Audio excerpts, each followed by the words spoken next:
to me, is there a summary of what this is asking for?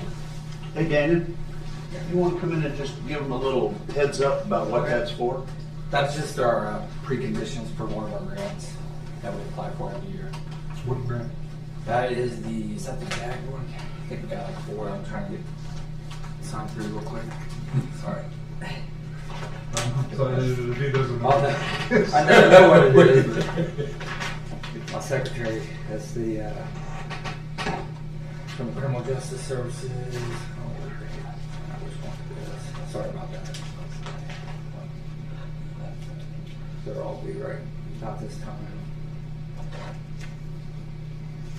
This is a task force that works in union with the highway patrol in the city. Yes, it's a pipeline. 23 Yes. pipeline. I took Jason's spot. Jason got moved back to general detectives, and then they needed an extra guy over there. I just happened retired. I'm learning all this grant stuff as we get it also. So where's this grant from? It's from, this one is from OCJS, so that would be the state.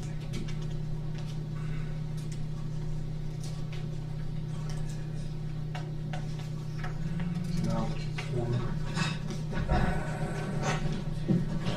Sorry to put you on the spot. I just ready to know.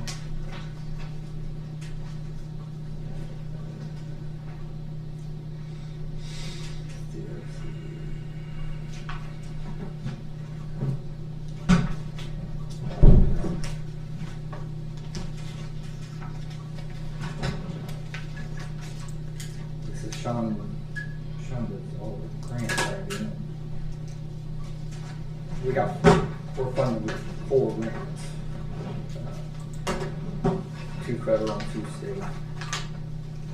Did we ever get a summary accomplishments of this? Like annual summary of what was, what assets were seized, what was stopped? I mean, just a performance kind of thing from that task force. We could provide you with one. I don't know if in the past if Jason's ever provided one like that. I think that'd be useful. Not that we're questioning the funding of it or trying to complicate things, but I think it's good to broadcast what we've accomplished through this. Absolutely. Yeah, I would love to come in and maybe sit down and talk to you guys about grants and Even if we get a 2024 update, we got the data for that. I mean, in an ongoing year, it's kind of hard to piece together and put a stopping point that's not a year end. So even a 24 update would be. yeah, we collect all these statistics so we got it, so that's not a heavy lift. We did do Fayette County, Highland County, Hocking County also, because all of us is funded through our task force. Okay. Probably one of those signature pages that says that, Yeah, so this is the section. This is our Jack's grant. Doesn't have how much.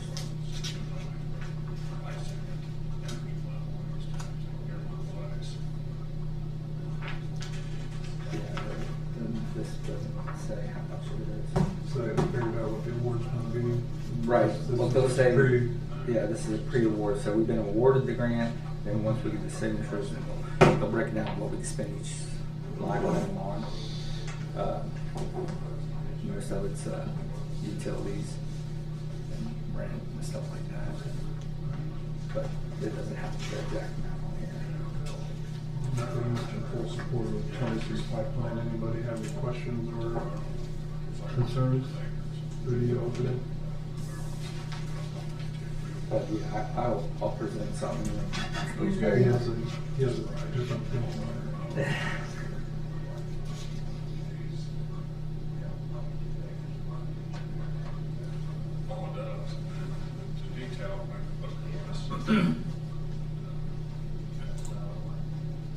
I would get more prepared, sorry.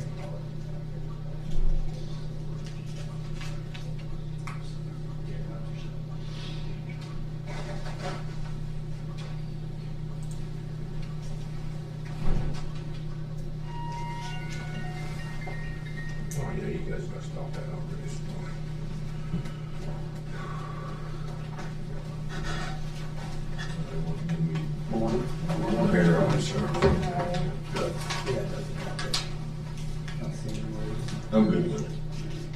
Is that a motion? So moved. Second. All in favor, say aye. Aye. We'll get you off the list here. All right. No, we appreciate the efforts here. This is where, yeah. We'll get you off the hook, cause you're new. Thanks. I was told just drop it off. You told just drop it off and they'll sign it. Yeah. We'll go on, yeah. I'm still learning all this grant stuff too. It's crazy the amount of paperwork that they require anymore. Yeah.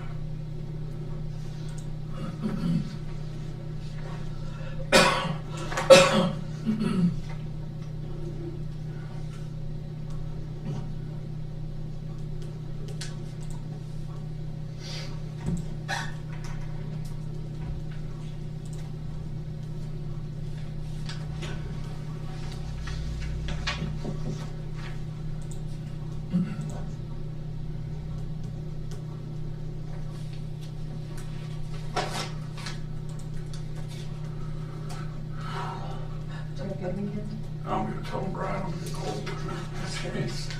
I can't Thank you keep so up with much. my life. And I'll get a report into you guys. I mean, Yeah. roads are so busy. It's very cold. Can't keep up. Got 2.5 acres. Okay, next we have a grant application for juvenile court, for the Ohio Family and Children's First Council. This is just to help support the juvenile court and youth that are probably gonna go into our JDC So moved. system. Second. All in favor, say aye.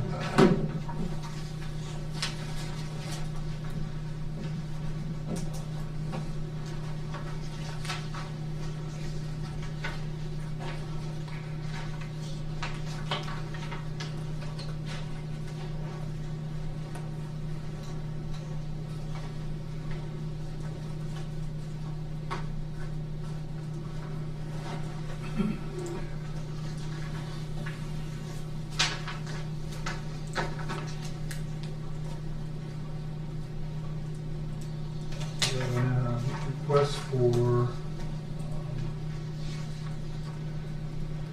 asking us to light the courthouse for the First Capital Pride Coalition for Pride Month in June. I know we've had discussions about this in the past, and we do have some competing holidays for June. They just want 1 week now. They just want 1 day. They want the whole month. Their request is that, writing specifically to ask commissioners for office continued support for June celebration of Pride. In the past, we've accommodated our celebration with lighting up the courthouse with the rainbow color scheme. Okay, they are asking for the entire month. You know, I'm okay with doing a week or so, but we have to pay attention to Juneteenth and Flag Day and. Did we do that for a month last year? I don't think we did it last year. I think we did it 2 years ago. It wasn't for the whole month, was it? I can't remember, honestly. I can look back on the calendar and probably tell you, but, you know, I don't know. I mean, you want me to look? Yeah, if you can't, while you're sitting there, Let me see if I can you find can't even bring it up.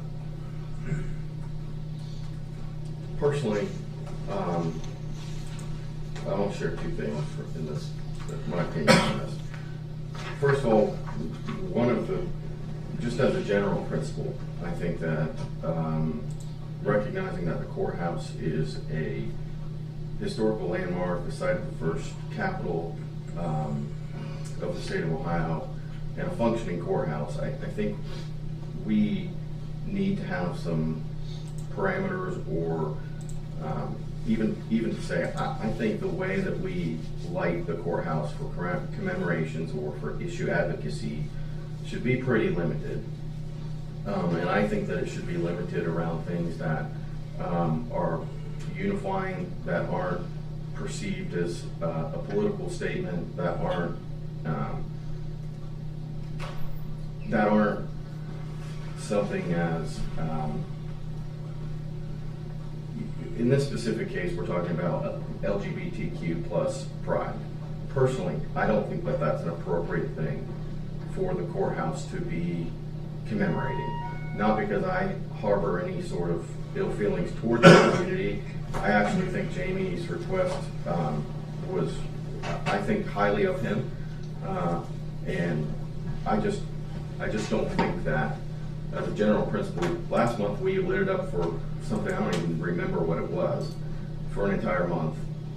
I think doing that month after month is not a good practice. It doesn't raise awareness around really anything.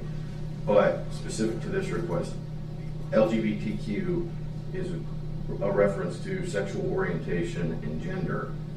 I don't think that that belongs as a commemoration or a celebration for a public courthouse. I think that there's certainly opportunities for people to exercise their First Amendment and do so publicly at the courthouse, but to light it up for that is, in my opinion, stating that this county government is celebrating X, Y, Z. I don't think there's very much we as a public body should be celebrating. That's why I proposed the bell tower policy, which specifically limits standing commemorations to things that are publicly shared, like the 4th of July and Christmas, both being national holidays. I just don't think that a rainbow display is aligned with what a public building should be doing. So I'll vote no.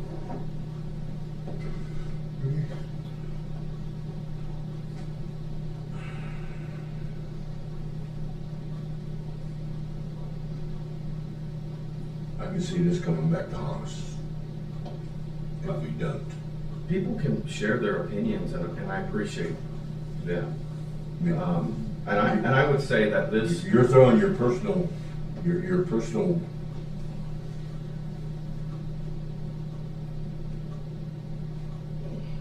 and not,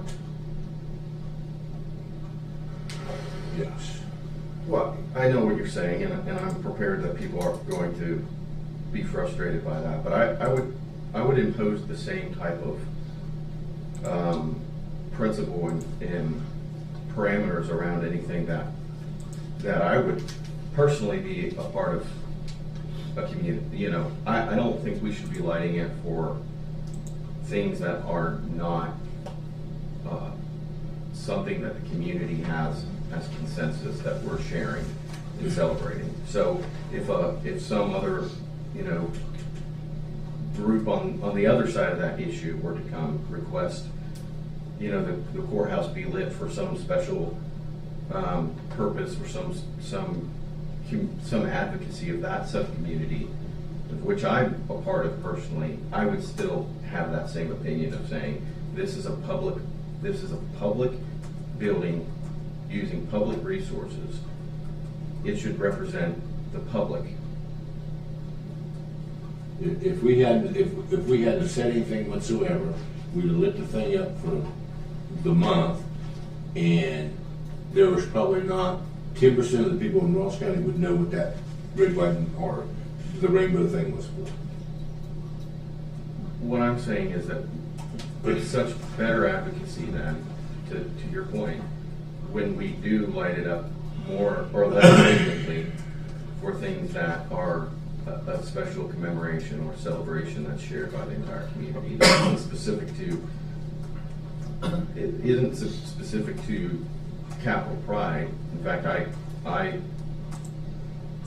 thought that I was pretty solid on this in previous conversations around what we should and shouldn't be lighting the courthouse for way prior to this.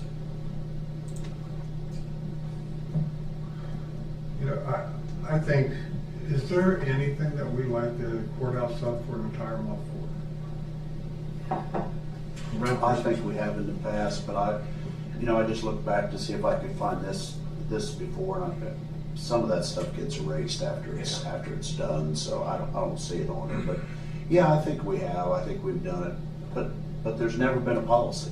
Like I Right. said, there's never been a policy. Sometimes it's for a week, sometimes it's for a day.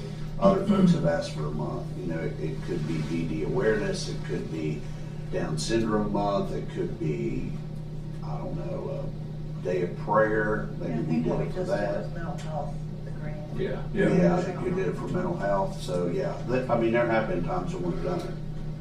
You know, I think that kind of forgoes everything else that happens during that month. And right now, you got, you know, National Cheeseburger Day and stuff like that, so I'm not saying split the hair that fine, but mainstream holidays, where the majority of the population backs, certainly, but I think we have to remember that we're everybody's commissioner too. It's not just party dominance, we are for the whole county. So a more limited period, you know, this is a month-long event, and I can't see changing the courthouse colors and foregoing D-Day and Juneteenth and things like that at the expense of this, but or the expense really of anything. I think we got the system up there now where we can do this relatively hands-free, and it's electronic now instead of manual. Yep. If we put it up for the month, we can always, for that one day or 2 days, for that one day, change the color of it. It's not a big deal now to change that color. Am I right, Brad? It's not hard to change it at all. I think the way that you, to your point, Jack, the way that you eliminate partisanship or perception of partisanship and other things is by just saying, if it's remotely political, if it's remotely aligned with a particular political belief or religious belief or whatever, outside of the standing, like Christmas is a religious holiday, but it's also a national secular holiday that is, there is a broad consensus that everyone in this community, with a few exceptions probably, but the vast majority of people here celebrate Christmas. The vast majority of people here celebrate the 4th of July. The vast majority of people here do not celebrate Pride Week. The vast majority of people here don't celebrate Mental Health Awareness Week or month. So that's why I believe the way to eliminate partisanship is to take away these specific requests and put out a policy that says these are the type of things we're going to celebrate at the courthouse, and these are the type of things that we're not, regardless of what your personal opinion is on them. We're not. I mean, people might think I'm being part. I don't think that issue is as partisan as people believe it to be. I think people are more accepting than what you would read or see online. But there's a difference between being accepting of people and celebrating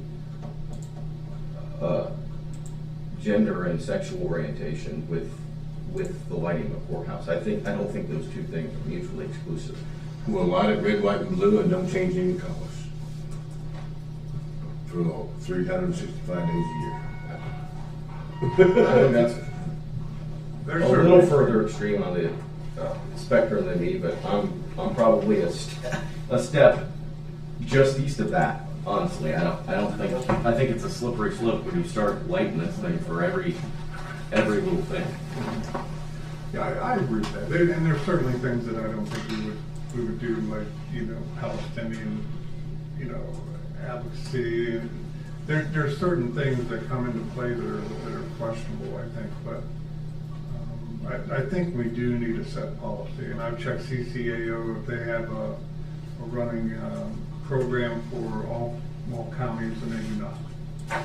So I think it's up to us to determine what we acquiesce to and what we don't. But I think that maybe this is something for a work session where we get down into the meat and potatoes of it to get a firm policy with a fair policy, and see how that goes. And then once we take a stand on it, we have to take it on the chin for people that don't see it our way, but it's not all blue skies and green pastures.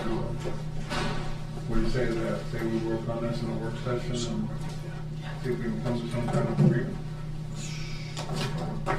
Whatever. You good? And that's gonna talk in a work session.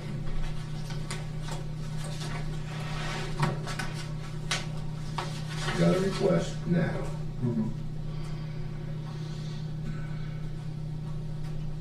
That comes up in June. Which is next week, which is, Next week. So we got today and Friday. We had all class. I think we do need to discuss this all a little bit. okay. Okay? All right. That's what we'll put this in work session file. And we are past 9:30 and into Mr. Butcher's time. Hey, how are you guys? Mr. Charlie, how you doing? I'll make a motion, we go into executive session Second. All in favor, say aye. for contract Yeah, negotiations. I was just gonna say, this is related to union contract negotiations. Executive session.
to the work and how to work with the building department and how those are anticipated to work together. And if Josh and Devin have spoken, what we don't want to do, and I'll recognize what I'm kind of saying here, is we don't want to have Keith Putnam in conflict with his responsibilities with the building department and with the planning department. So I'm not against bringing him on for floodplain consulting, but it's fair to ask how those two things are going to work together. I think we could ask Devin to come up here today and just. What does Josh come back on the 3rd? Yeah, Josh is gone. I think next week. I guess what I saw, he comes back on the 3rd. I don't think it's something we have to decide right now. So let's get them together after the 3rd and talk this out. So we'll bring this back up on our meeting as a. I'm good with that.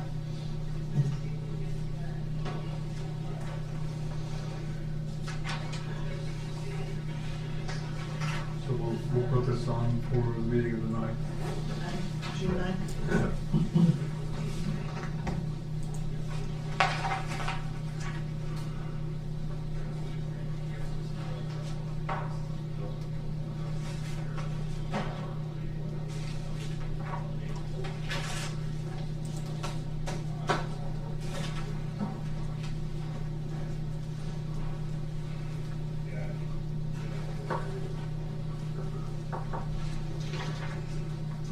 I'm just putting this back in the stack, Kathy, so Okay. I just got another one.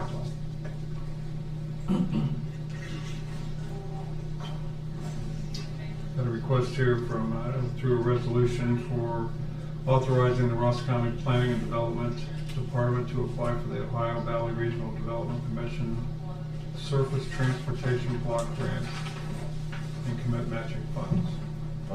Yeah, $20,000 matching fund is all that's required. Right, on a $200,000 grant. What is this grant gonna be used for?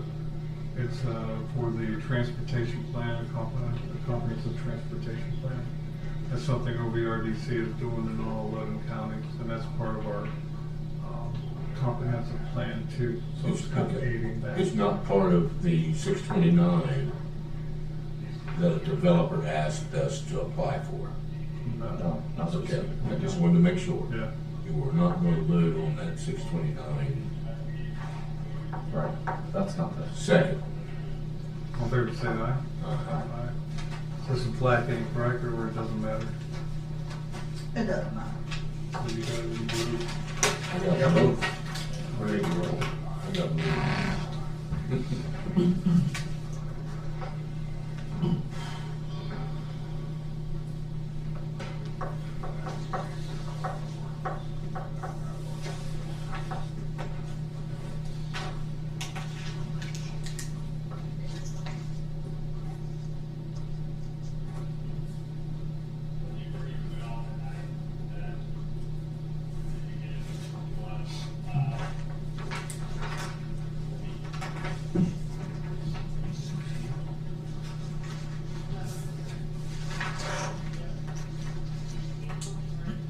I have a request from the Planning and Development Department to amend the Crossroads Park project of the ACGP grant to increase the architectural agreement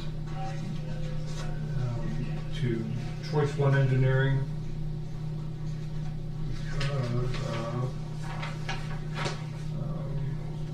The new addition of an event hall in the project, and the amount of increase they're asking for is $23,730, and this comes out of the grant. Comes out of their money. Right. So Where they're is just it? asking for. Where's Crossroads Park? Where's Crossroads Park? That's a good question, I don't know. I read that too, and I didn't know where Crossroads Park is. I know we're doing a lot of different projects through that, but I don't know where Crossroads Park is. And that, I know it's not, I don't think it's the park in Greenfield that they're fighting over, because it's called something else. It's called,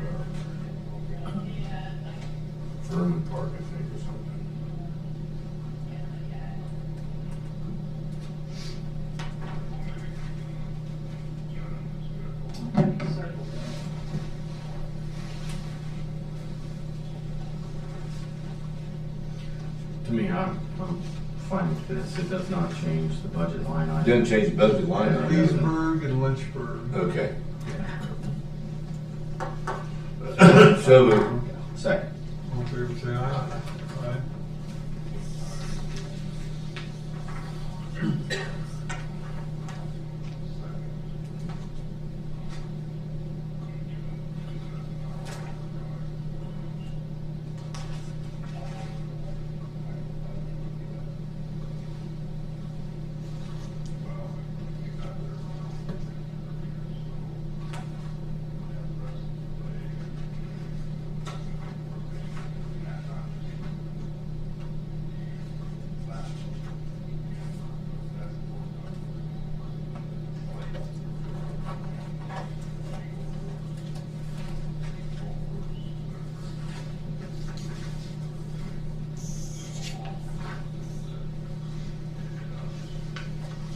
And Kim also applied for a grant for the body cameras grant for the sheriff, on behalf of the sheriff. And they just need to sign the pre-award agreement So moved. for $80,949 is the grant total. Second. All in favor, say aye. Aye.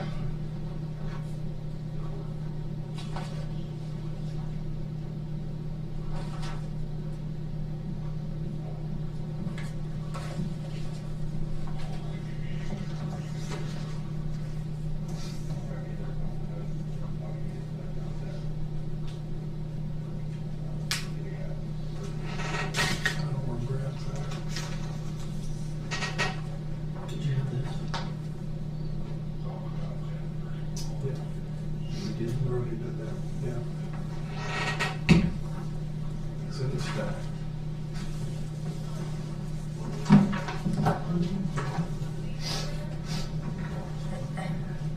Bradley's office. Sounds like she's on the phone.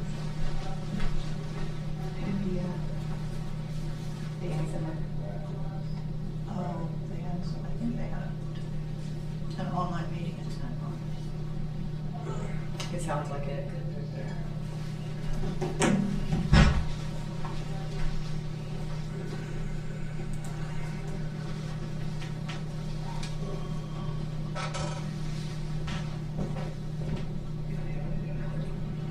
Okay, User report 30.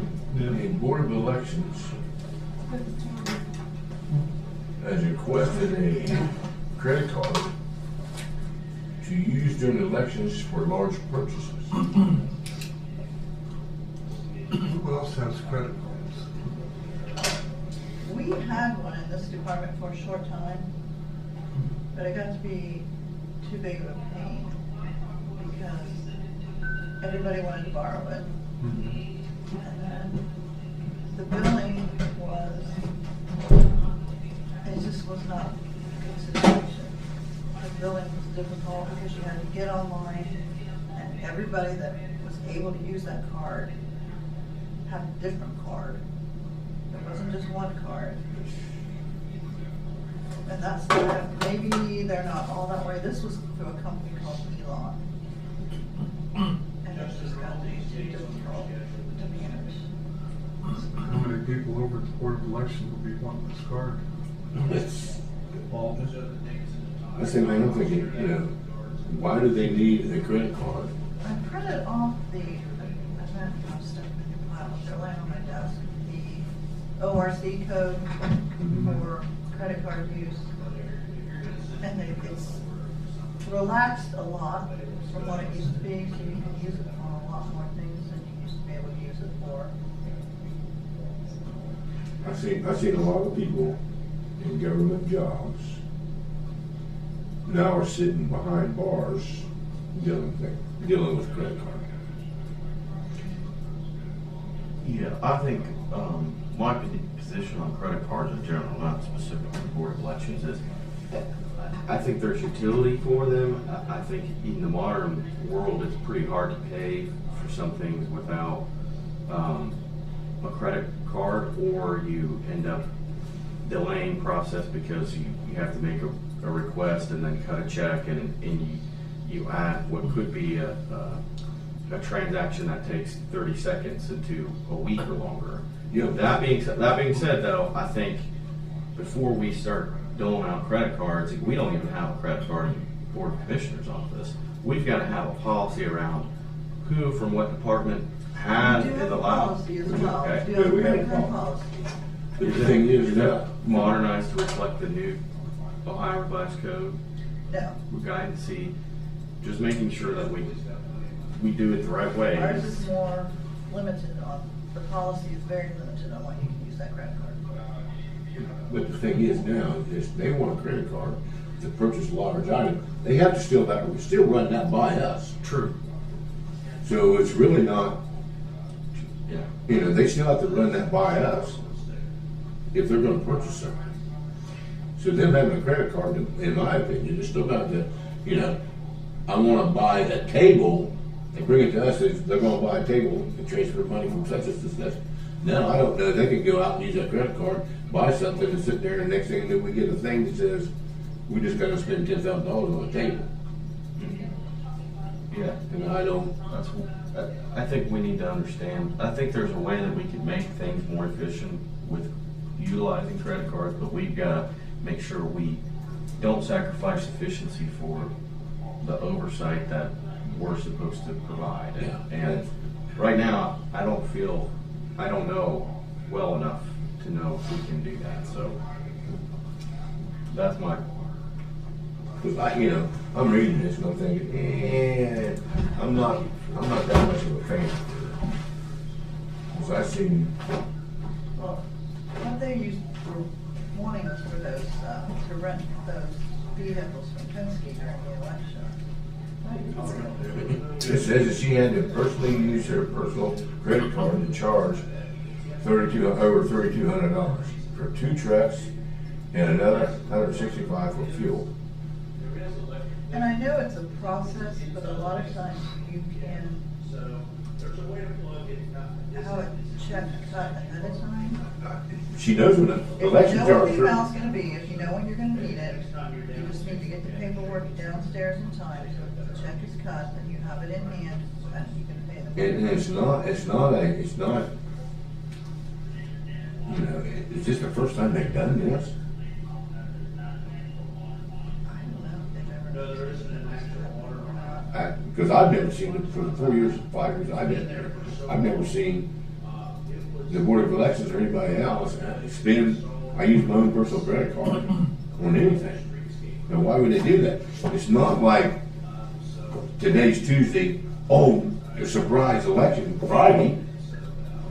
They know when the election's going to be. When they can say, if they're going to rent the trucks from Enterprise or wherever they're going to rent these trucks from, and they know when the election is, and Enterprise, go to Enterprise says, we want these trucks for such day, how much it's going to cost, then they come back, get a check, and then go that way. I mean, it's a process, and it's paperwork that you have to do, I but think they said it just swapped into the process. Lack of planning. Yeah, because I've never, This can go out of control. I've never seen an email from anybody that says, I use my personal credit card to purchase a charge on 2 cars, 2 trucks. She asked for reimbursement. I would assume so. That is scary too, it doesn't. I think Yeah, that's scary. it doesn't look good. I think personal reimbursements are hairier than a credit card transaction where you know for sure what's being purchased and it's being purchased directly by the county versus me paying for something and then requesting reimbursement. Try to avoid that. But I do have both those friends out there, on that. I'm not. Seen a lot of people get in trouble dealing with credit cards. We have to have a real fine, detailed print of what is allocated expenses and what's not. I can see people just making assumptions here and all of a sudden. And our policy doesn't have to align perfectly with ORC code. We don't want to be as broad as ORC code is, we don't have to be.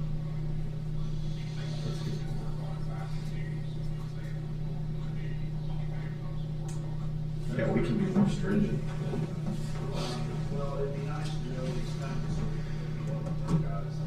You know, Brandon's out there too.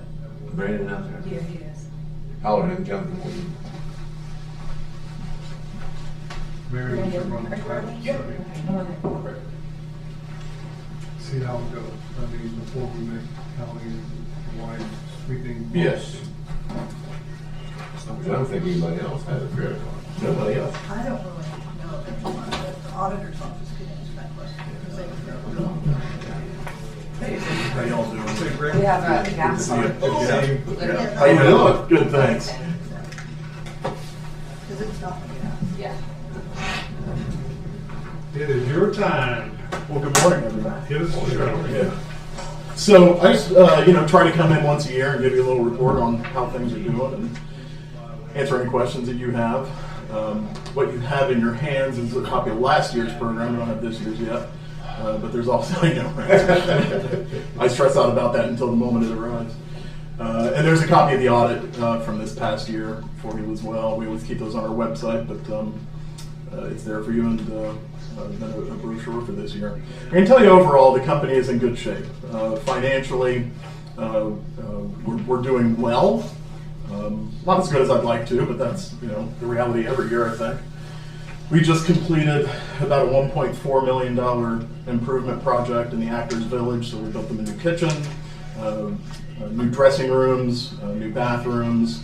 There's a little bit left to be done on that project with a deck that will connect the two buildings together, but that's probably a couple of years down the road. But that was a big project for us, and a lot of that money came through the state from an appropriation through them, and then we raised about a little over $500,000 for that project. So when you look at the finances, you're going to see all of that on there. So it makes it look like we spent an incredible amount of money last year, which we did, but a lot of that was a capital project.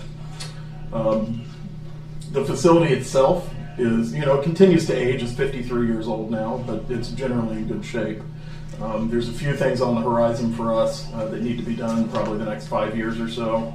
The biggest part of that is the production tower, which sits right in the middle of the rain shelter, has been out of use for 3 years since we built a new production room on the main ground. So that tower needs demolished. It was raccoons living in it, full of bees, just not safe for people to be working in it. So that's on the horizon. A renovation of the bathrooms is on the horizon. And then we have a water runoff issue up at the theater. There were two large basins about 50 yards up the hill from the back of the rain shelter that were constructed when they built the theater. All of that drained down underneath the seats and then into a culvert backstage. All of that underneath the seats has collapsed. And so that water's just running off the hill down onto the buildings. It's starting to rot that wood out. So that's on the horizon as well. But overall, like I said, for the facility that old, it's in pretty good shape. Ticket-wise, it was a down year last year. We were down about 10% last year. And most of that happened in the early stages of the run, just because it was so damn hot. It was just so hot. I would have rather had rain than that kind of heat. But we did have a strong August. It wasn't strong enough to make up for what we lost in that first month. But the year was good enough to end in the black with money in the bank and enough to open this year. So I'm always pleased with that. We're about 3 days into rehearsals right now, so it's going well. We're putting some stunts back into the show that haven't been there in a long time, like the high fall and a couple of those things are going back in the show. It's been hard to get that back in. A lot of that stuff went away during the first year after COVID, just because of the reality of what we needed to do to produce that show that year. So we've slowly been getting that stuff back into the show. So most of it will be done this year. Advanced ticket sales look good. We've partnered with Adina and the Ross County Museums on what we're calling the Wilderness Adventure Pass, which gains you access to all three of those attractions. We dipped our toe in the water with it a little bit last year. I think we sold about 20 of them. This year we rebranded it, we put some marketing behind it, and I think we've sold about 300 of them so far, so really pleased with that. I just started my second year of a 3-year contract, so I'm in for at least 2 more years. And our board has had some, a lot of people roll off over the past year, and we brought some new people on. So we're in the middle of about a 5-year cycle with our board right now. So in about 2 years, we'll probably have another big changeover on the board as well. So anyway, that's a quick report for you. Happy to answer any questions. I'm not asking for anything today. Just I wanted to update you a little bit. So. No, hallmark to the community, for sure. You know, we so appreciate what you do out there, and the story that's told, and serve this community proud. Thank you for that. Thanks. Appreciate that. Yeah. I'm trying to think, what did I just go to see? I'm gonna find that back. I wasn't with you last night. Kevin singer, no, not singer, actor. Kevin, yes. The West. Yeah. I seen it last night. I came right in as they were bringing in the Northwest Territory. And they were talking about Little Turtle and the Miami. They went on History Channel last night. It was on the History Channel. It's Kevin Costner's how the United States went west. Yeah, And I caught it last night, right as they was doing the Northwest Territory. Gotcha. Yeah. And they just had a very, very small part of Tecumseh in it. And they were talking about the fight. I'm trying to remember what it was. The fight that Tecumseh and the Warriors were in and got beat. Maybe Tippecanoe or Fallen Timbers. They fallen timbers because Uh-huh.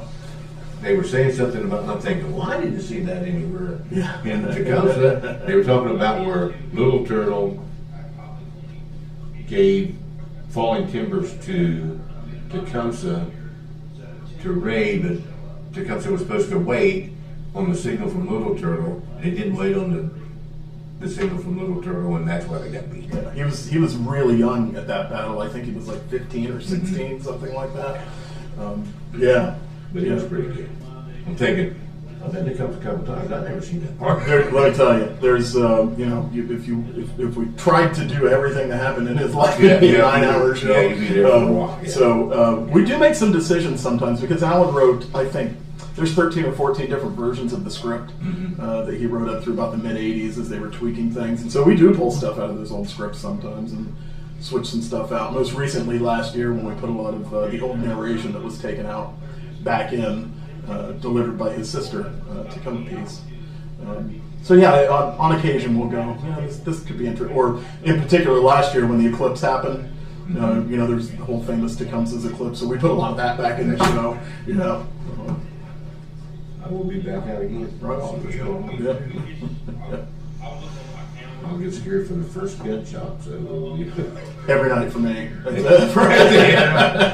I'm thinking, that's coming. And you didn't add, that's not coming, all of a sudden you hear it. Well, see, I grew up out that way. It was about a mile and a half from Tecumseh, and I could hear it all from the house. Yeah. Set your clock by it. Yeah, you really could. Very good When shit. those cannons get off. Right. Very good shit. Our church does ushering out there every year. Yeah. It's always a good show. It's a good program. Helps keep,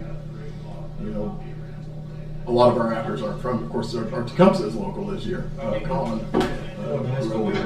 Did you? Yeah, he's a great kid. Literally started, I don't know, 6 or 7 years ago cleaning toilets and worked his way all the way up to the lead role. Yeah. His wife is involved in the show. Yeah. They met there, I think. Very good. Well, thank you all. Thank you. Feel free to reach out to me if you ever have any questions. Certainly, I hope to see you at the theater this year. Yeah. I appreciate it. All right. Thank you. Thank you. Appreciate it. Thank you.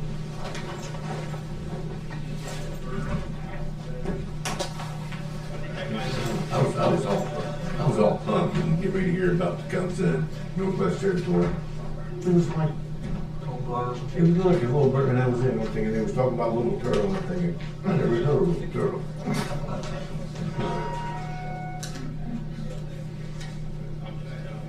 You say little turtle, and I think of like, I picture like the Ninja Turtles that are popping up in my head when you say that. Yeah. Kathy, do you know if we contribute financially to Tecumseh? I don't believe we ever No, we have. don't. Never have? The Visitors Bureau and the CFA So indirectly do. we do. So they, in the sense of public funding, that's collected through bed taxes that we have oversight on. They do receive public funding, but it's not, to my knowledge, an appropriation from the commissioners to Tecumseh.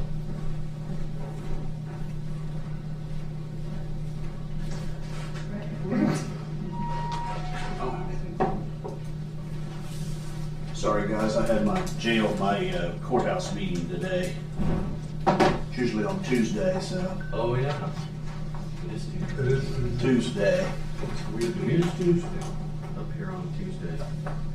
They're saying that right around the week of July the 6th, they'll have the mid budget done before they give us the guaranteed maximum price. So that'll be the time when we'll really have to start looking at it and deciding what we want to do. They did have some good news about the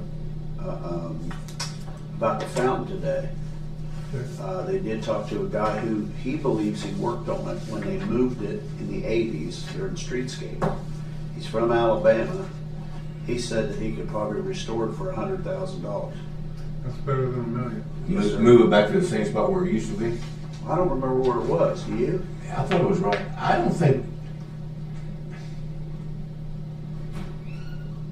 I don't ever remember seeing it before they did streetscape.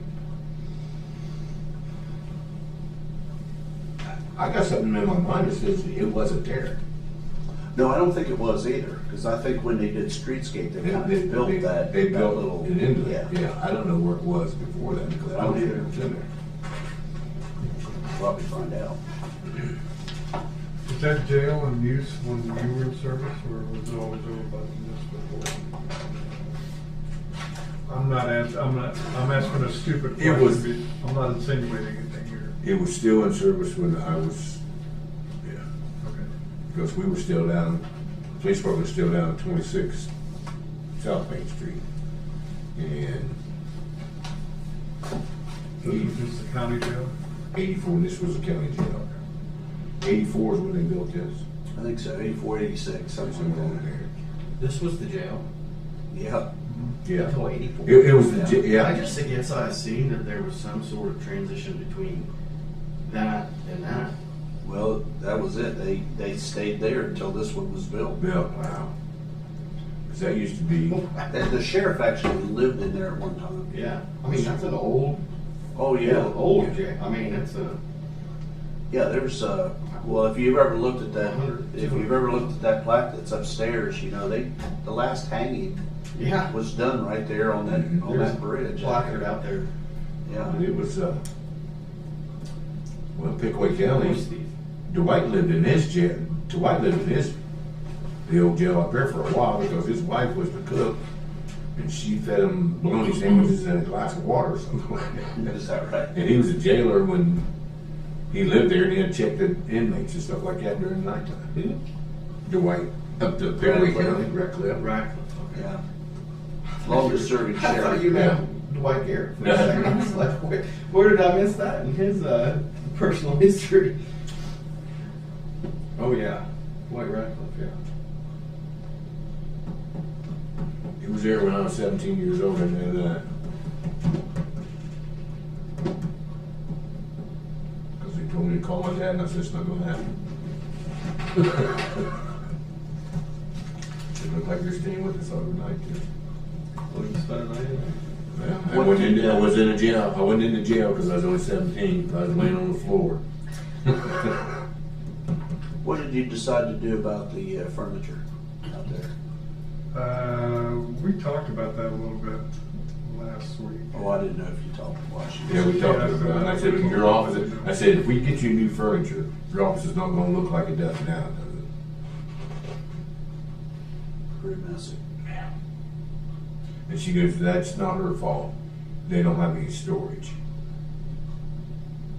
So I asked her, what's the difference in square footage to what do you have now versus the new? She didn't know. Well, from that drawing, it doesn't look like it's much, does it? No. The auditor sent an email over the weekend about millage and what the townships are doing, or some of the townships are doing on inside millage, and what budget commission is doing to cut property tax rates. We talked about this briefly during a work session on determining what our ability is to go beyond that rate cut that the budget commission can do with or without commissioner's approval. I think, one, we need to determine what our authority or ability is. He referenced an opinion from Jeff Marks last year. I haven't seen that, but that should be a quick fix from just emailing Jeff Marks and confirming what our ability is. Treasurer Jeffers was copied on this as well. I think as we start to talk about this, it'd probably be useful for us to sit down either in a work session or on the agenda to formulate what our approach is going to be, because we kind of have to do that before we do budgeting. We got to figure out what our budget, what we've got to play with before we start actually beginning the budget process. Yeah, because if House Bill 402 goes through, then it's going to be at 2022 values, and we have to look up and see what those values are to have the starting point for revenue. And to clarify too, I'm not talking about the initiative around cutting all property taxes. This is absent that. It's what authority do we have to cut our own inside millage? That goes to count.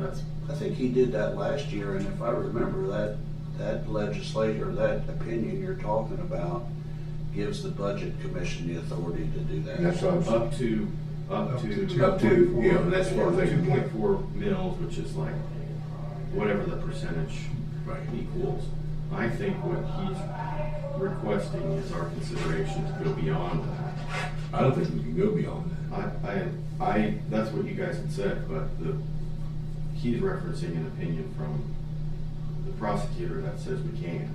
Well, So I don't know if we. I don't know if we can or not, because I think Jeff Marks gave us an opinion last year, and I didn't think we can. Because last year we did. Probably not handy. Last year we did approve the 2.4. Yes, I thought that but they was can do that more- without our approval. Right. The budget commission can. My understanding is that we can go further than 2.4 mils with the commissioners. The budget commission is limited to 2.4 mils. That's my understanding.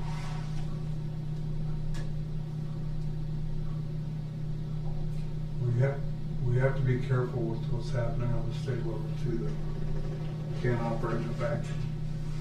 Because we might take a double hit on revenue if we do that. That's a valid concern.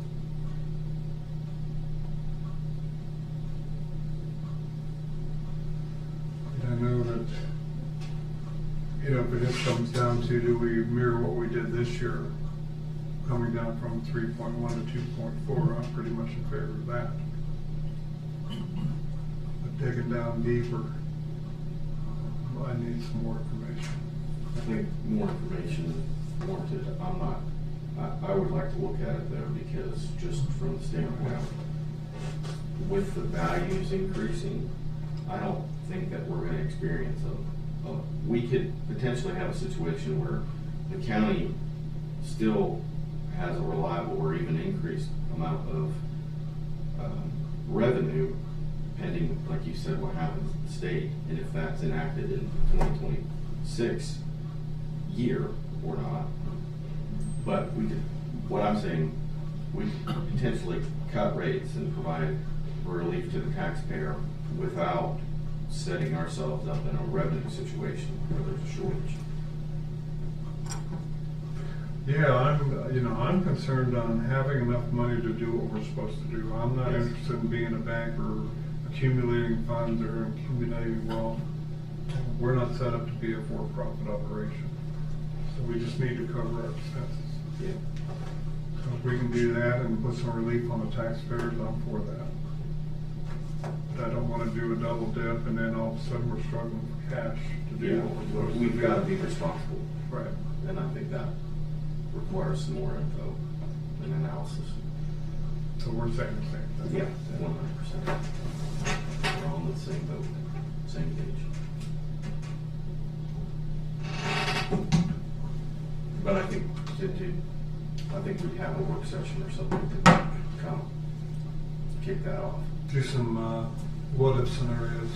What do we do if this happens? What do we do if that happens? I think that's healthy, yeah. Community development block grant projects. Is Devin coming up at 11?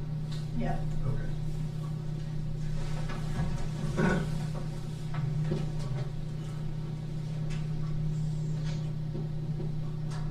And then we have iHeart Media to kind of round out the morning.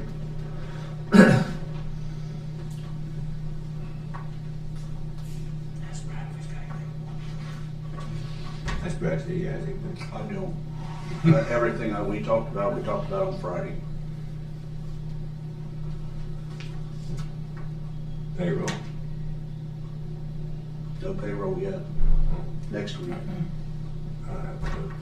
You just got ants in your pants, don't you? No, I just make sure we didn't want to leave Brad out, because Brad usually has something. No, we talked about the furniture, we talked about, the issue with the water out there at Greystone Court. Did we ever, did We we talked acknowledge about, that? excuse me? Sorry, did we acknowledge the email that she sent? Just- No, we didn't, and I didn't know if you wanted to do that till Charlie and I went out there and looked at it, or if you want me to, I'm happy to do it. I think it would make sense for us just to say Okay.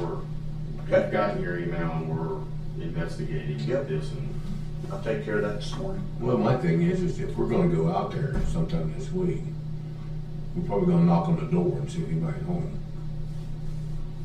I mean, talk to them face to face, instead of sending an email. it's up, I don't if I was sending an email if I was a citizen who sent an email, whatever that was. I'll just let her a know week that- and a half ago. Let her know we're looking into it, and I'll let her know that there we met. may be somebody out there this week to take a look. Yep. I'll copy you on it when I send it. We talked about Josh Hettinger's issue, but he's on vacation this week, so he won't deal with that until next week, and, that's, other than having a meeting this morning about the courthouse, that's it. We've got a meeting with the BAD on Thursday to approve EPOD, and then we'll be moving upstairs, so that project's moving along. I plan on submitting 3 pay applications to the state for reimbursement for that money, for that project, so we should be getting a good bit of money back from that. Like I said, we just met about the courthouse. We have, what else do we have this week? We've got a couple other things going on. On the courthouse, I think we had a meeting with the bond agent, bond consultant. I think we need to loop back up maybe with David and whoever else to consider, to make a decision between the two options of either issuing debt or using our investment portfolio and the returns that we've gained in the last couple of years to actually fund that project. I think we don't want to get caught with our pants down on having to make that decision, which is we've got some time, but the way time moves, it's gonna be here before we will be. know it. Yeah. We wanna figure that out pretty well baked before we get to that point. And I know you're waiting on the information to come back, but I think we can start to have a pretty good direction of where we're going before we need to make a final decision. They did all their prep and all that stuff like that they were looking for. They did that a couple weeks ago, didn't they? The what? The prep where they were gonna look at windows and. No, they're doing that, the 2nd, the 5th, and the 9th. Okay. So next Monday, next Thursday, and then the following Monday, they'll be finished up, but then so when they do all that, then they'll have, like, they're gonna test the paint on the back of the building, see if it's leaded, you know, stuff like that, so if they have to take it off, they know how they have to take it off. Like I said, they met with the guy about the fountain, so they have a number there, but they'll be looking at those, once they take the paint off, they have to send it away to be tested, and then they'll have to get that back to then come up with a number for what you're gonna do or you're not gonna do or whatever, so. They're saying 2 weeks after the 9th, let's see, where's that put us? That puts us, the 9th, so right around the week of they're thinking maybe the 20th, they can have something, but I'd say it's gonna be more like the 27th. And that makes sense. And then right after the 4th of July, on the 9th of July, they'll have hopefully that mid-report on the budget.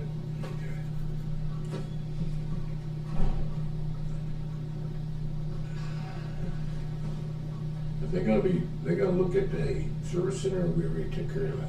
No, they have nothing to do with that. Okay, they These don't guys have- don't. That's all the courthouse. The plans for the service center are done. They're ready. Okay. And we have an engineer's estimate. Okay. I think the reason why we're holding off on pulling the trigger on that is because we were trying to figure out how it fits within the overall funding strategy for Yep. the courthouse, right? That makes sense.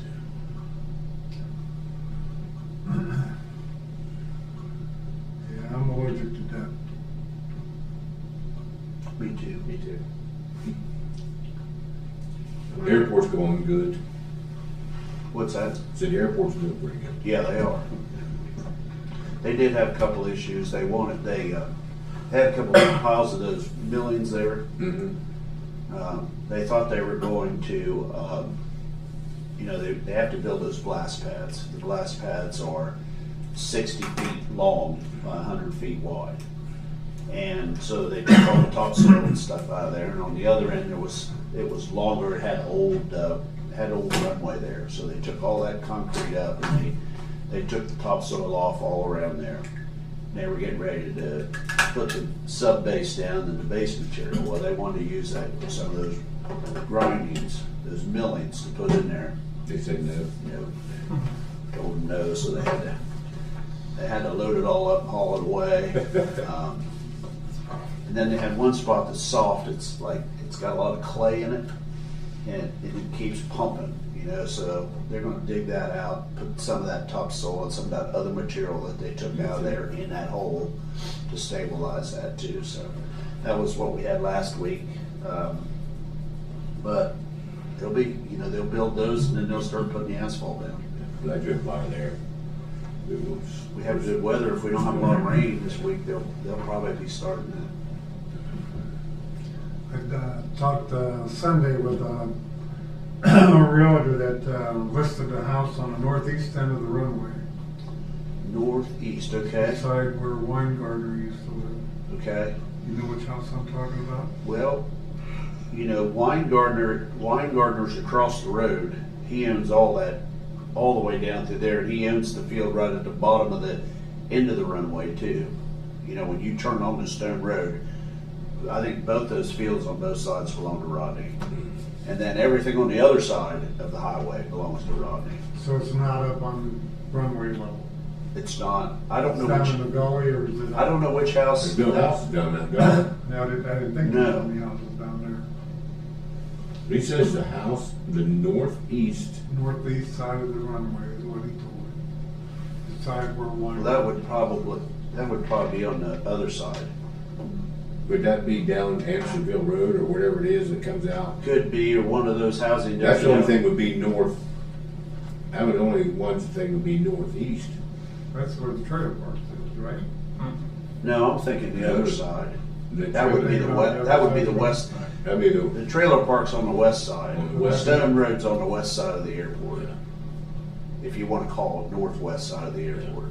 So the northeast side would be like John Road or one of those roads over there. See, the. But that's more the that's more lane- southeast of the airport. The runway runs east and west. It does. So. Kinda northeast. Northeast. So northeast would be on this side where the trailers are. North, that'd be north, where the trailers are northwest. well, that end of the runway is east. That is east. of the Yeah, runway. northeast. So it could be- Northeast would be at the other end, going towards 207. No, that'd be, South. that'd be southwest. West. If the runway runs Let's look east at and west, Runway doesn't, it doesn't run east and west. park's northeast. That's the first It thing was I heard, northeast. said yes. It was Runs northeast and southwest. Well, it wouldn't be on the east side of the airport, it'd be on the west side of the airport, right? It's east. You take east. The trailer park's not east. It's closer to 104, which is east. Yeah, 104 is east and 207 is west. Well, so does No. 104 run north and south? No. 104 was north and south. And the runway Maybe is in that perpendicular part, to in that part. So, yeah, so the runway isn't exactly perpendicular to that, it's kind of like this. So if you're over towards John Road, you're on the south side. South, If you're up at the trailer park, you're on the north side. North. And that's west east. side. West is down at the other end. Kathy, I need to get some dry erase markers and then I'll draw Compass Rose for everybody. And we'll bring it up. There it is, right there. That looks like it right try land a plane on that. At least from this conversation, that's what it looks like.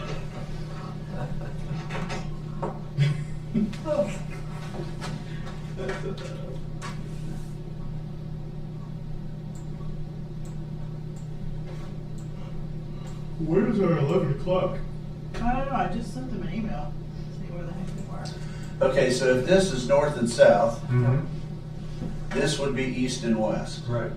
So it kind of runs, this is the northeast side of the end of the runway, and this is the southwest side of the runway. The trailer park would be on the southwest. Well, the trailer park is up here. Trailer park's right there, which is on the northwest corner, Right here. which is on the northwest corner of the airport. No, It's west of the airport. It's east. It can't be east. Well, If it was east. this is the northeast. That's the northeast corner This right is the there. northeast end of the runway. Yeah. And this is the southwest end of the runway. See this piece here? That's what I was talking about. So when they took all that out to build the blast pad. And they took all that. And on the other end, you didn't have that. You just had, well, the other thing they did up here is when they dug this up, the reels and pappies that light up everything up and tell the pilots when to land, Yeah, they tore the conduit out. So they had to call Jess Howard to fix it. So where do you think they bought the house, Jack? He said the northeast part of the runway. So you think it's one of these houses on Stone Road? I'd be west of the airport though. I think he was talking like it was just off the property. It's in level 2. Level 2, I'm not in that. Let's see. They will not be here. So we have no 11 o'clock. I thought we had done that already. I don't know what we. No, they have a meeting, they said it's over there in their office at 2:30 today. Okay. Any chance of getting Nyhard in here early? Oh, yeah. I mean, it's probably He's coming out of 10, Columbus. 25 minutes. Yeah, probably not. We could recess for a while. Oh, he says I I'm can come interested in back. figuring out what's I'm northeast, just west, south, kidding. yeah.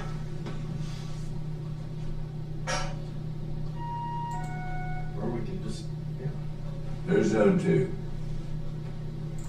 And zone 2 would be south. Oh, well, it could be north, but there's no houses on the north end of that runway. That's all open field. Drops down over the If bank it's and in all level open field. 2,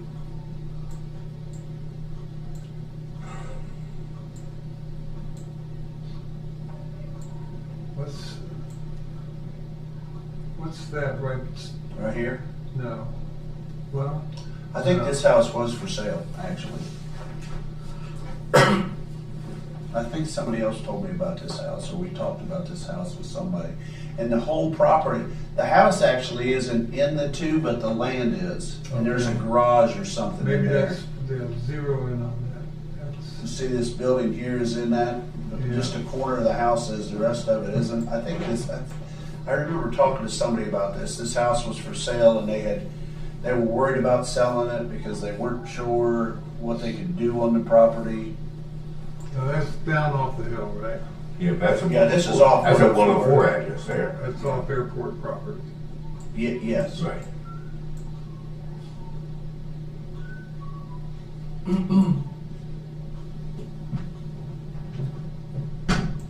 Yeah, this property here is ours. And then, but this property here is Weingartner's. Okay, that, what I was thinking about is off the table. I bet it's this house right here. Yeah, what I was thinking about was maybe moving MedFlight over there, but it's in approach airspace. Right. That to me just doesn't make Yeah, sense. you We don't- don't need another Washington DC here, so. No. Okay, forget about that.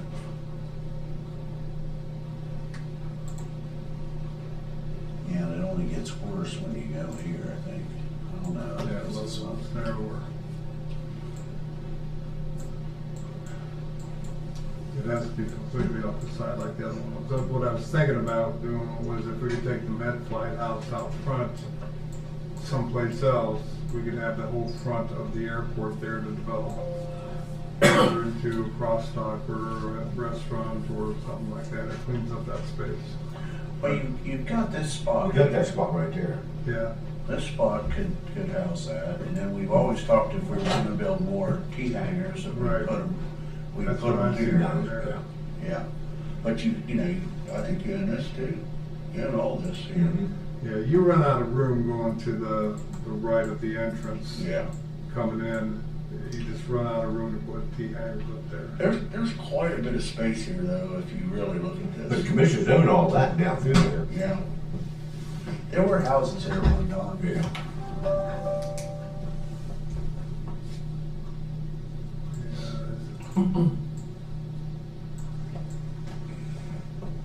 I just see extending the hangers down from the 2 existing vans, rows of them. Oh yeah, if you're gonna You build got more plenty of hangers, you room put them there, there. you're off the runway. And my thing is, I like that spot. Right there, just over the hump, right there where you're at now, Brad, over the Yeah. hump. Right here. Put the MedFlight in there. You know, my thing is MedFlight, airport, or a fire department and. the Well, you have MedFlight access house. to Stone Road here. Three-use Yeah. building you were talking about. Yeah. Yeah, Jack, I think that's the house we're talking about. That's Yeah. for sale. And that's I'm in- pretty sure that's the one that, They have to go north, they're in the flight path. So no, that's no good.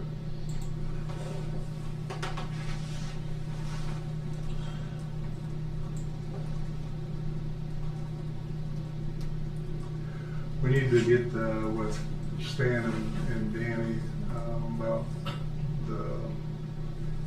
when the runway comes back online, about getting those hangars available for the flight instructors coming I from. kind of mentioned that to him the other day when we were out there talking about the MedFlight house, but Still haven't heard anything from Austin. I've kind of left him alone because 2 weeks ago I contacted him and he said, well, I was behind and I'll get with you next week, and I haven't heard anything, so I'll probably call him this week and say, hey, where are we? Well, they're definitely scrambling around now. Yeah, I don't want them to go to Circleville. Oh, okay, that's, I mean, I don't think they want to go to Circleville. It's too small of an airport. well, I did say something to him about it, and they kind of looked at me wide-eyed, didn't they? Yeah, he got involved and, well, you know, nobody wants the instructor here, nobody wants Yeah, he students said over nobody here. wanted, he I said, said, well, who said that? he said, you'll get a Well, lot of you know, complaints from the general aviation. So you get a lot of people about the general aviation, don't want We students brought it up. here. When we brought it up to those guys that came in here, they Yeah, seemed so we don't pretty want excited students about here, it. and he was going through all that, and I'm thinking, Same Jim yeah. Parks in town. Yeah. Well, they gotta get out of those 3 hangars. Put their stuff in the big hangar. Are they still in 3 or 2? They're in 2. In 2, the 2 on the end there. So it'd be, they're in this building right here. Yeah. That's where they are, right here. And that's where the helicopter sits. They've got a fuel tank and stuff there. Plug in for them. there's have we decent sized plane on that, sitting there now.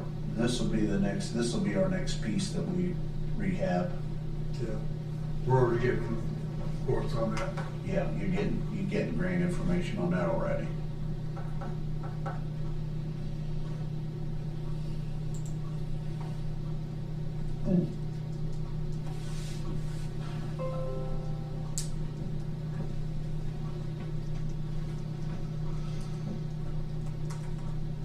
Who was supposed to be coming in?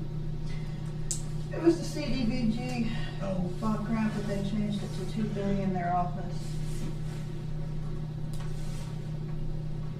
They just decided not to let us know. no, they did. Yeah, I think she called on Friday. I told her to send you an email. I don't know if you saw it or not. Kim called and said they weren't coming up. They didn't need that time. They were going to leave it there. My bad. That's your fault. It's always my fault. Everything's my fault. That's where Just you're- like at home.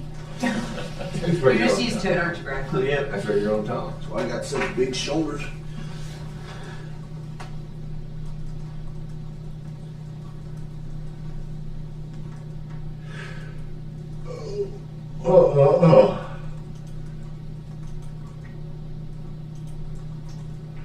This has to be an entertaining meeting to watch.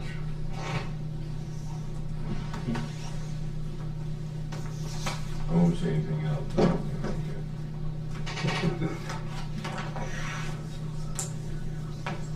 Hello? Yes.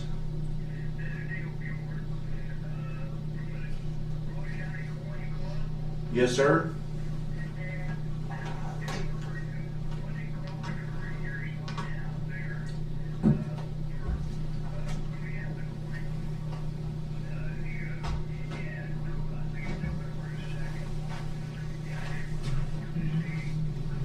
How's your file for things to put online coming up? Good. The last couple weeks I've been out a lot with Grace graduating and stuff. I'm working with Andy. He doesn't want his face on the internet, so I'm trying to use a creative template to still find some humor and still get him to participate in some way. Can we draw a cartoon picture? I was gonna say, put a smiley face on him. Well, the template that I want to use for him starts out where you just like type in Google. It shows his Google search. So I was going to type Andy IT. So that's what would come in. And then it's just like him in 5 different working environments. But he doesn't want his face. It's literally 5 pictures. So I was like, okay, can I draw a smiley face on your hand and just take pictures of your hands in the working environment? And he's 95% agreed to that. But, he's on my list, and then I've got my templates saved for downstairs in the treasurer's office. Actually, that's what we've been kind of going through templates, deciding what we want to do for each office, so it'll be a little trendy and kind of funny and cool and light. So we should be taking Whose office? whose? Any of the offices, like under the commissioners. What office? The treasurer's office not part of the commission. Well, did I say treasurer? Okay, I did not mean to say treasurer. They can do their own Facebook page. Well, I'm not. Okay. But, But no, I did say She's treasurer. giving you all I the didn't mean consideration treasurer. you're due. Sorry. I've also got a lot of like litter control things. I've got Ryan just got back to work, so I've got a list of people that I'm going through. Andy is next, and he's been hard. she did draft, something, our next update for regarding the paper mill stuff. I don't know if you. I haven't put that out yet because I was off Friday. But yeah, it's ready to go too. I didn't know if you wanted to wait until after today to get that out. For sure, I think we want to hear what is happening in our update today, but in anticipation for that, Yes, that'd be great if you send it to me, I'll get the we've gone ahead and, based on what we heard in our last meeting, I think you've got a lot of what's Going to be said or what's going to need to be said. Yeah. There's no hurry. The body cam, Kim did ask me to kind of draft a press release for them on that body cam thing. So I did do that. But that's going to be on like the sheriff's letterhead and stuff. So I drafted that for her and got that to her this morning. Today, why don't you put something up about some prayer to Morrow County as a loss of a deputy. What happened? He got shot in a domestic situation response and killed. Did they kill him? Yeah. Did they kill him? Morrow County, you said? Morrow, yeah.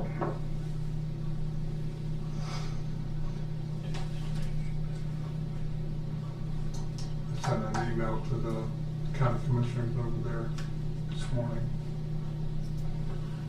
It happened yesterday.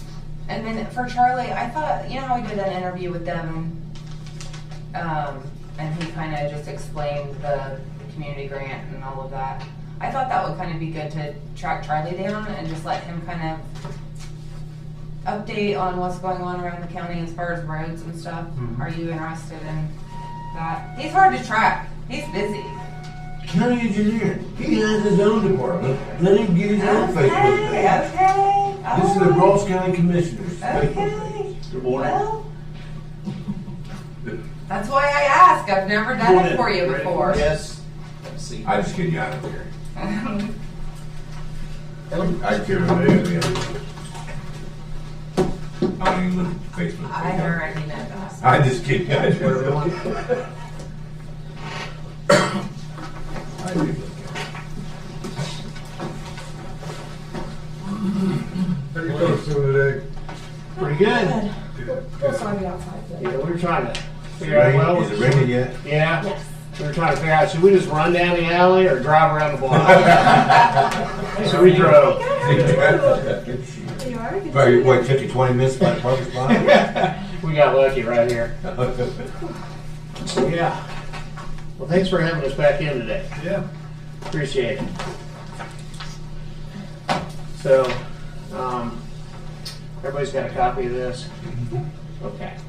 So, the last time that we talked, I think where we left it is we were going to put together a detailed proposal for you to take a look at the kind of tactics that we're using for these opioid programs, these public awareness programs that we're doing. And so what we did is we essentially, we have a formula that we just got to build out for the other counties that we've started working with, and this is typical really for a lot of the ways that we advertise, that we work with advertisers to promote their message. And so just to, I kind of, the way that I generally like to do it for clients is I like to just put together a little spreadsheet, and I didn't introduce, this is Jordan, and she's the account executive that works out of this office here, and this is Teresa Humphreys, Jordan Staley, and they both work out of our office full time here. So we're in that, and I apologize for that. And so these are my people. So, and I've got another rep that could pop in. She was on another call, but she's down here from our Dayton office just kind of shadowing me today. But yeah, we're staffing up down here. I'm still hiring if you know anybody looking for a sales job. Okay. But the way that I like laying it out is just, so we talked about doing a 6-month plan, okay? And what I like to say is, this is a view of the possible. This is everything that we recommend to do, but you don't have to do it all based on budget. So we could scale this, to fit your budget. And we're kind of flying blind, but this was on what your budget was, but this is pretty representative of what the other counties are doing similar to this, okay?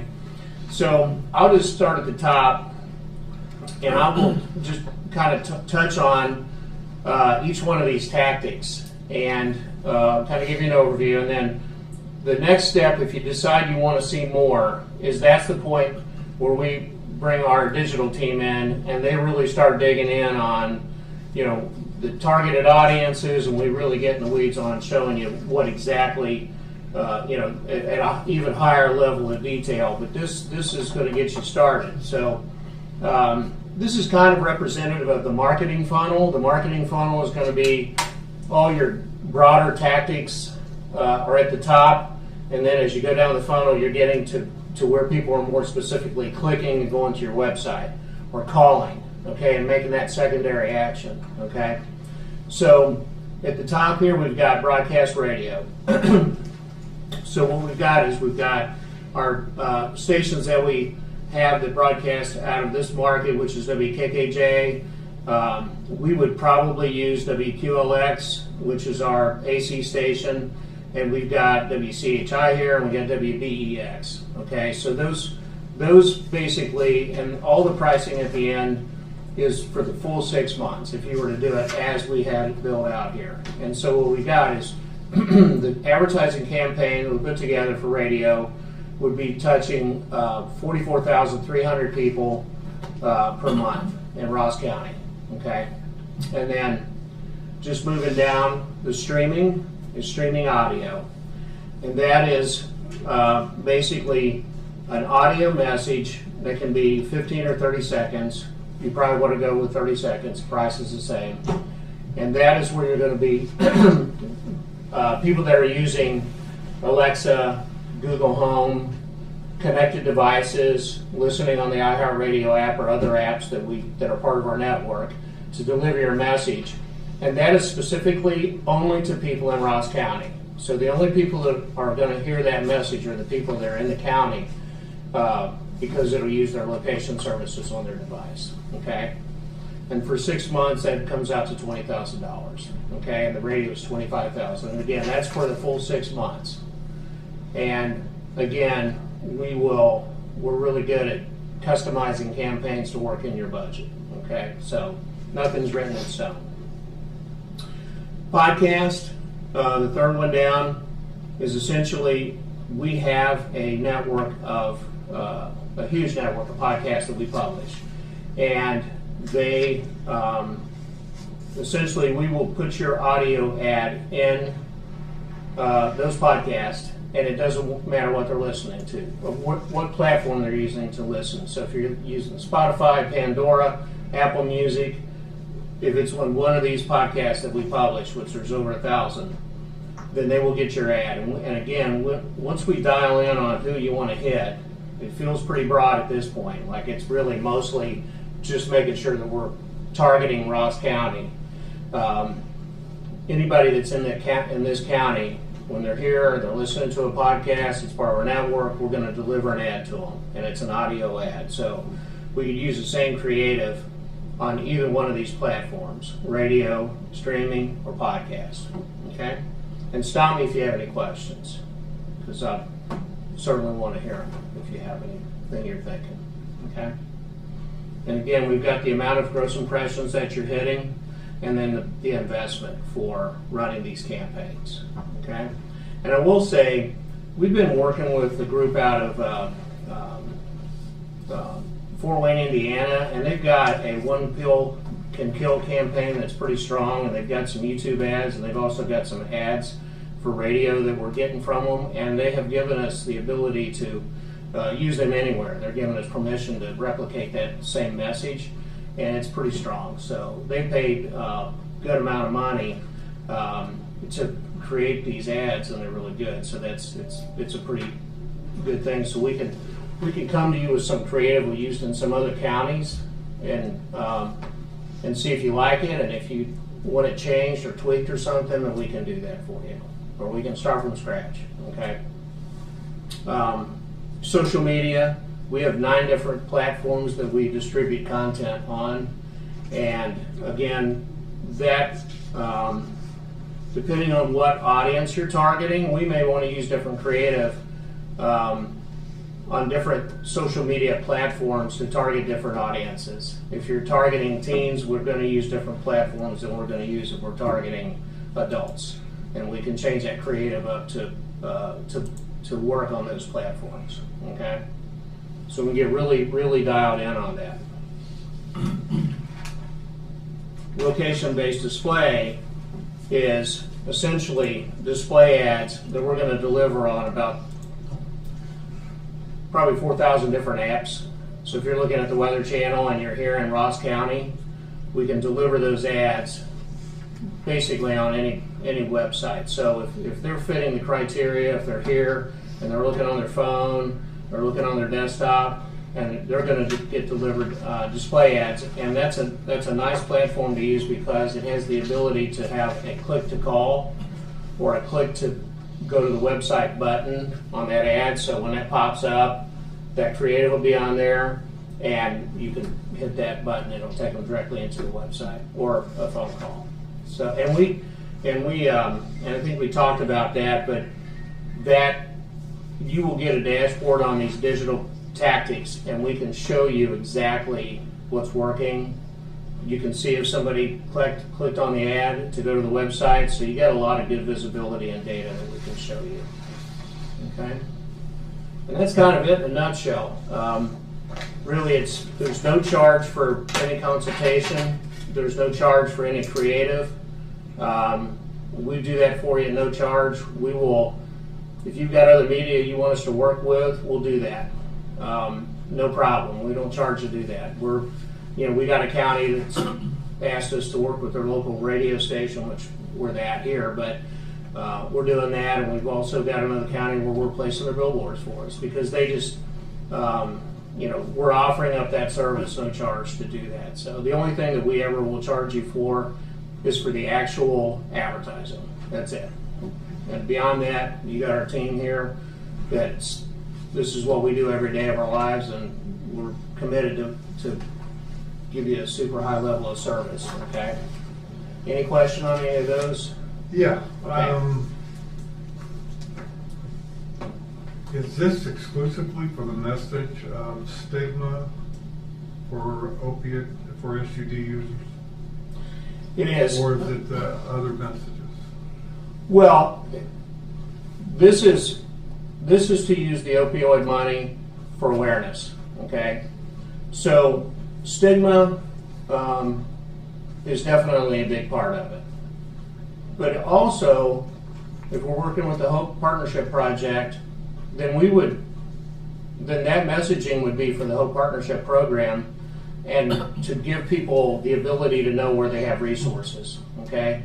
So if stigma is one side of it where we're talking to the general public about let's not stigmatize this. Let's understand that this is a mainstream problem.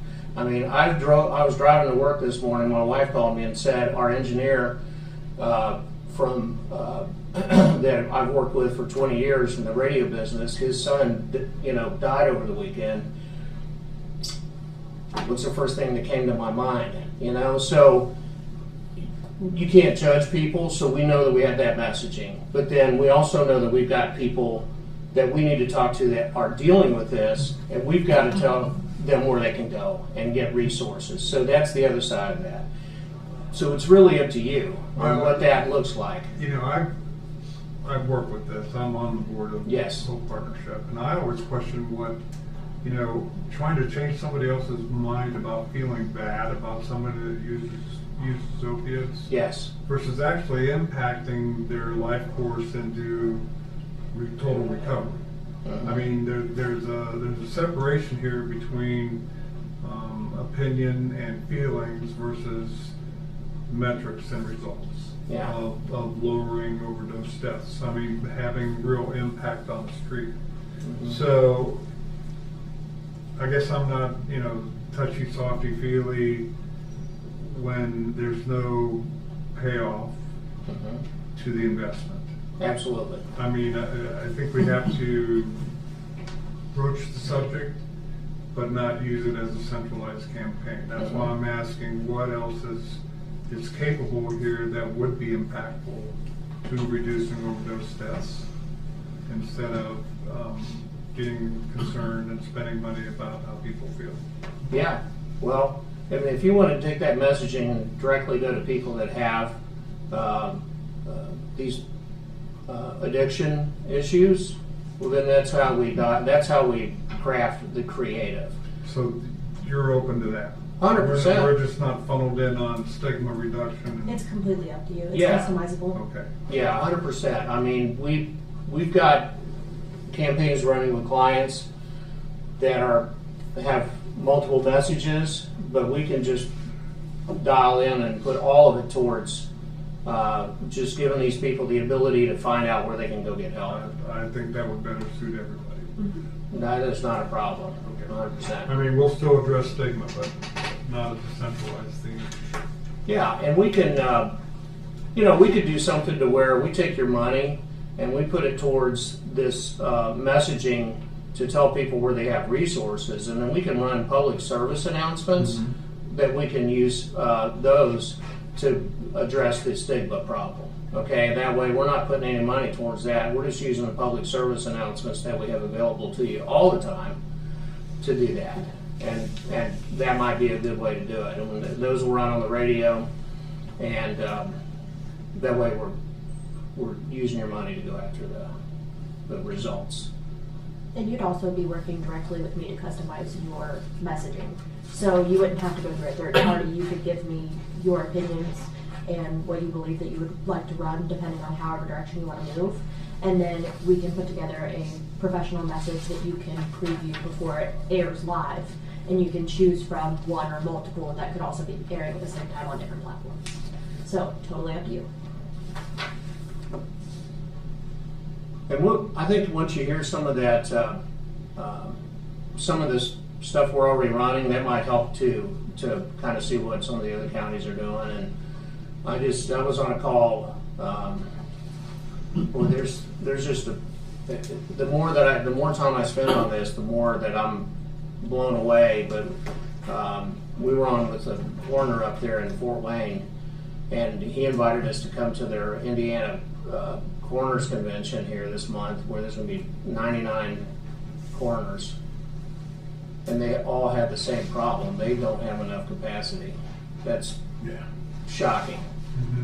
So this is just, I mean, we're really, every time we have a conversation with this, regarding this, it's like, man, we have got to get on it. We're really become, this has become a real core initiative for our group, for sure. It's trying to get this thing under control. And then there's these other drugs that are starting to surface that it's not just fentanyl anymore. So we're trying to stay in touch with what's going on with that whole community. So we'll be able to bring you a lot of shared lessons that we've learned, as we go down the road here. So. Well, I think just what's been happening on the southern border, the fentanyl and the opiates are going to dry up, and people are going to turn to other substances to abuse. But I think the good part of that is they don't kill.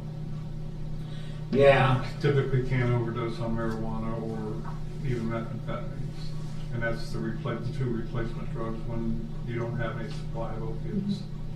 So they're talking about this xylazine and this gabapentin.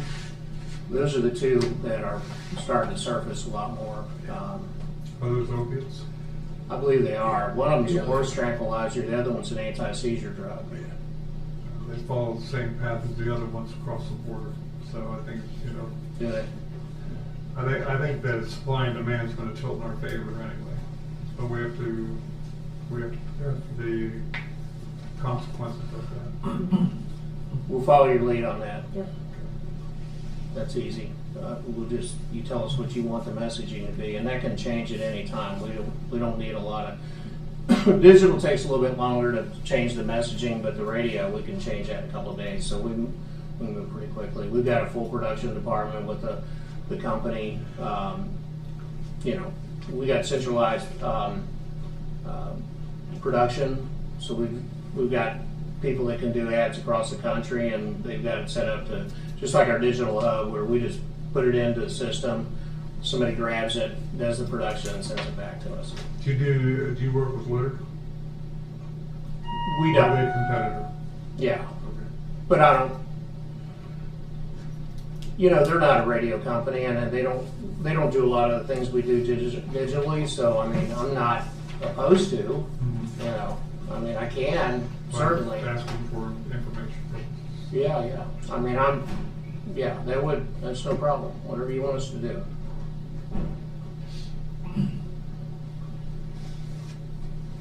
So there's just a few things in here. There's an overview of all radio stations that we have in this region down here. So we've got Hillsborough and we've got Washington Courthouse stations too. But we would just focus on the Ross County, everything Ross County with your dollars, okay? Just to kind of help frame up where these stations, their coverage maps, just so you can kind of see which stations are going to cover Ross County the best. QLX, KKJ is going to bleed over in some of the other counties, so we can be as flexible with that as we need to be. If you don't feel comfortable using radio and you want to put it all in digital, we can do that. If you want it to be 100% Ross County, that's easily done with the digital. We can dial right into that, okay? We know that with a station like WKKJ, the bulk of the listeners are in Chillicothe, but again, we can modify that based on what your wishes are, okay? And then we just, Jordan just put in here some ranker information. David, I know you want to see numbers, so we want to make sure you were able to see just the ratings, but this is a non-rated market, but we do get Nielsen ratings once a year, and this is it. So this is the most recent ratings book that we got. It says year 2023, but it's just the way that the ratings come in. They come in, at the end of the year. So we haven't gotten the newest ratings book yet, but the top, it looks at all of the stations that bleed over to the market. Like WCOL, of course, up in Columbus is going to be big. We got some big, but if you look at just this area down here with our local stations, we're really strong. So again, go ahead. Specifically, my question last time was about numbers, but I think I was interested in knowing how this proposal, which you guys have put together very well, how these rates for a public service announcement compare to whatever the market rates would be. Yeah. When you look at all of our digital, our cost per thousand is, we'll start out by using basically the cost per thousands don't change a lot with our digital, but then when we start working with our digital team, that's when we start squeezing them to get you more impressions. So when we get done putting this whole proposal together in detail, we'll show you how many available impressions there are, how many you're getting for your money, and what your cost per thousand is, and we'll break that out for you in detail. This proposal uses pretty much a market average. So if you wanted to get hyper specific, that's when we would delve into the actual numbers once we work with our digital team. And we've got some streaming specials now too that we could probably take advantage of. We might be able to get these numbers up even higher on the impressions. But these are what you would consider to be market rate. They're fair market rate, but when we start working with our digital team, we'll ask them to work with us on that and try to get a better deal.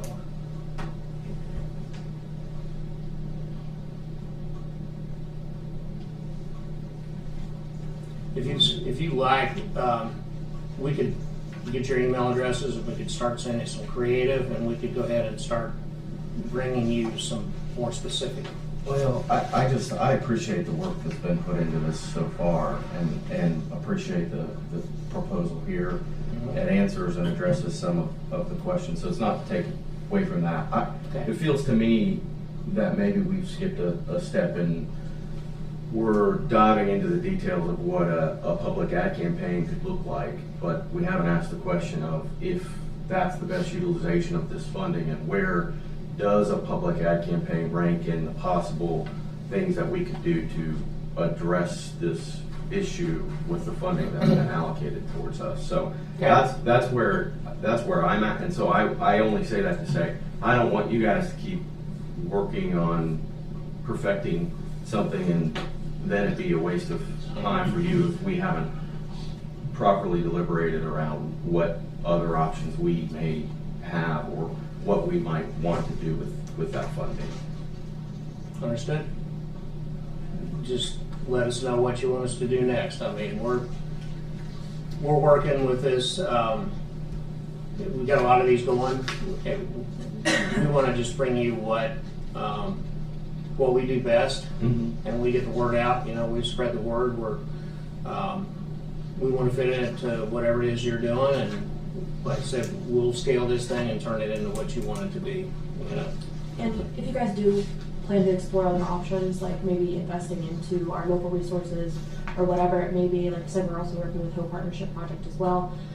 Scaling this to fit whatever budget you guys have is our specialty. So if you guys do decide to use some of this money for other investment purposes regarding the issues at hand, we can always make this a part of what you're doing. It doesn't have to be the whole thing. Yeah, that's useful.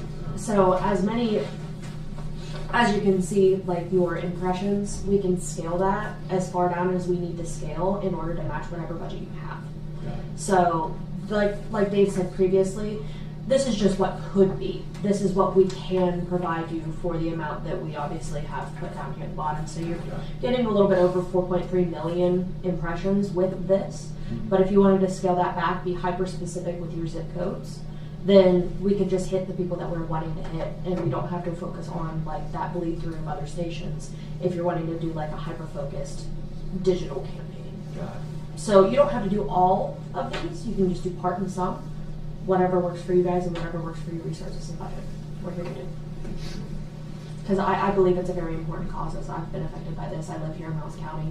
As David does, we go to school together. But I live here and I see what happens every day. So this is a very important thing for me as well. Me too, and I think that making sure that we utilize this funding and we're sure about how we're utilizing it is the best way for us to address that issue that's 100%. impacted us all. I agree. I do want to mention too that we've got so this group that we've been working with in Fort Wayne, I keep going back to that because they're not just an Indiana group. This is a group called Remedy Live. You might want to check out their website, but they are 100% focused on high school age kids and educating them. And they have a program where they go into high schools and they do like this multimedia super cool program, and they're kind of limited in the amount of people they have to do that, so they have developed to where they have an online streaming version of that. Now there is a cost that goes with that, and but they can do that for any school district, and that's something that's available here too that you might want to take a look at. They charge $2,500 to do this program for high school, like one school. So if you wanted to come in and do that program, they'll do that for you. And we're just starting to talk about it, doing it more, in the fall. But it's a really impactful program, so we can send you some information about that too. And they really have just kind of jumped on board with us because what was missing with them was just the outreach, the broad outreach that we have. But they've got a big program over there, and they want to go national with it. And that's part of where that One Pill Can Kill campaign comes from. And they're just, they're a faith-based, Christian-based group, and their messaging is just really powerful. So that's available to you, and, I'd say we're partnering with them, and over in Dayton, I'm meeting with the base commander Wednesday with Wright Patterson to see, well, a couple different things, but I want to talk to him about helping maybe offset some of that cost. But just want to kind of get thinking about that for the fall. If that's something you decide you want to know more about, I'll certainly put you in contact with them, because they're a great group, and they're wholly focused on the kids. I'd like to see how that matches up with the MAID program here at the Ross County Schools. Yeah. Okay. Keys to success at Chillicothe City Schools. Yeah. Absolutely. Because there's, we just, with the whole partnership, we just kind of partnered up with both, and we have to think next level. We've been doing these same things for years here, and the results are impressive, but we went from 84 overdose deaths 2 years ago to 32 this past year. Wow. And that's 3 years of significant progress, but it's still not zero. So in order to continue to refine this whole effort, we need to do some different things. Well, we're not going anywhere. You just tell us what you want us to do, and we'll do it. I mean, I'm here all the time, and they're here every day, and this is our this is what we do, and when you're ready, we're ready, and we'll do. And a lot of times what I like to do with clients too is we start out walking.